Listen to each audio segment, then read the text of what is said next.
রমজানের প্রথম জুমায় বায়তুল মোকাররম সহ রাজধানীর মসজিদগুলোতে দেখা গেছে মুসল্লিদের উপচে পড়া ভিড়। একদিকে সপ্তাহের শ্রেষ্ঠ দিন, অন্যদিকে রমজান। তাই ধর্মপ্রাণ মুসল্লিদের কাছে জুমার দিনের গুরুত্ব বৃদ্ধি পেয়েছে বহুগুণ। জুমার নামাজ ঘিরে নিরাপত্তায় মসজিদের আশপাশে ছিল আইনশৃঙ্খলা রক্ষাকারী বাহিনীর উপস্থিতি। রমজানের প্রথম জুমায় জাতীয় মসজিদ বায়তুল মোকাররমে দল বেঁধে মুসল্লিদের আগমন। জুমার আজানের পরপরই কানায় কানায় পূর্ণ হয়ে যায় মসজিদ প্রাঙ্গণ। প্রয়োজনীয় পবিত্রতা ও অজু সেরে পরম করুণাময়ের সান্নিধ্য লাভের আশায় দাঁড়িয়ে যায় ধর্মপ্রাণ মুসল্লিরা। এদিন রমজানকে কেন্দ্র করে খাদ্য সামগ্রীর বাজার পরিস্থিতি গুরুত্ব পায় খতিব আব্দুল মালেকের বয়ানে। বায়তুল আসার একটা উদ্দেশ্য হচ্ছে সবাই একসাথে বড় পরিসরে জুমার নামাজটা করা এবং দেশের জন্য দোয়া করা।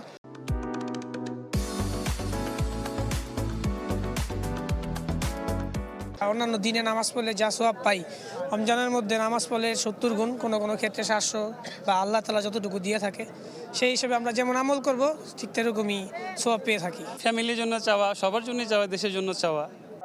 নামাজ শেষে দেশ ও জাতির মঙ্গল কামনায় জাতীয় মসজিদের খতিবের সাথে দোয়ায় অংশ নেন মুসল্লিরা। অন্যদিকে আজকের দ্বিতীয় রোজায় জমে উঠেছে পুরান ঢাকার ইফতার বাজার। ভোজন রসিকদের জন্য ইফতার সামগ্রীর পসরা বসিয়েছেন দোকানিরা। ঐতিহ্য মেনে ক্রেতারাও এসেছেন বাহারি ইফতার কিনতে।